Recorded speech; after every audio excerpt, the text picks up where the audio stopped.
Hello বন্ধুরা, welcome back to our channel Rony and Kalyani blog. আজকে আমি তোমাদের সাথে শেয়ার করব কাঁচকলার কোপ্তা। এর জন্য আমি আগে থেকে কাঁচকলাগুলো সেদ্ধ করে রেখেছিলাম, তারপরে খোসাগুলোকে ছাড়িয়ে ভালো করে স্ম্যাশ করে নেব। কাঁচকলার কোপ্তা করার জন্য এখানে কিছু মশলা নিয়ে নিয়েছি। পেঁয়াজ বাটা, টমেটো বাটা, আদা রসুন পেস্ট, কিছু গুঁড়ো মশলা নিয়ে নিয়েছি। এরপর সেদ্ধ করা কাঁচকলার উপরে দিয়ে দেবো নারকেল কুচি, পেঁয়াজ বাটা, আদা রসুন পেস্ট আর একটু টমেটো পেস্ট। এরপর দিয়ে দেবো একটু লবণ, তারপরে দেব ধনে গুঁড়ো, জিরে গুঁড়ো, লঙ্কার গুঁড়ো ও হলুদ গুঁড়ো।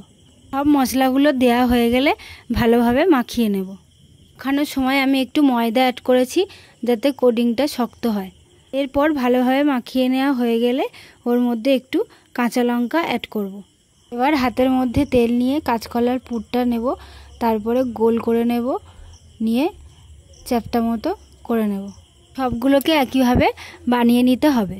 আর কড়াইয়ের মধ্যে তেল নিয়ে তেলটা গরম হয়ে গেলে একে একে বড়াগুলো ভেজে নেব। বড়াগুলোকে ভাজার সময় সাবধানে ভাজতে হবে যাতে ভেঙে না যায়।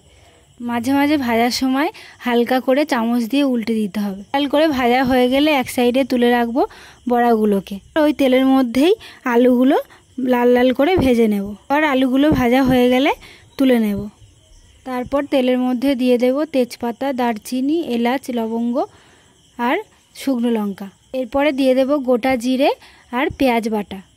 পেঁয়াজটা একটু কালার চলে এলে দিয়ে দেব আদা রসুন পেস্ট। তারপরে দিয়ে দেব টমেটো পেস্ট, দিয়ে ভালোভাবে কষিয়ে নেব।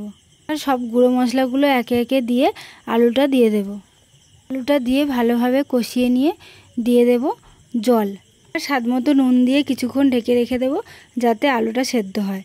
তারপর ফুটে গেলে বড়াগুলো দিয়ে দেব, তারপর ওপর থেকে দিয়ে দেব গরম মশলা আর ঘি। কোপ্তাগুলো দিয়ে বেশিক্ষণ ফোটানো যাবে না, তাহলে ভেঙে যেতে পারে। পর নামিয়ে নিলেই রেডি কাঁচকলার কোপ্তা। তোমাদের কেমন লাগলো ভিডিওটা? ভালো লাগলে লাইক করে দিও, আমার চ্যানেলটি সাবস্ক্রাইব করে দিও, আর ফেসবুক থেকে দেখে থাকলে আমার পেজটি ফলো করে দিও। টাটা বন্ধুরা, দেখা হচ্ছে নেক্সট ভিডিওতে।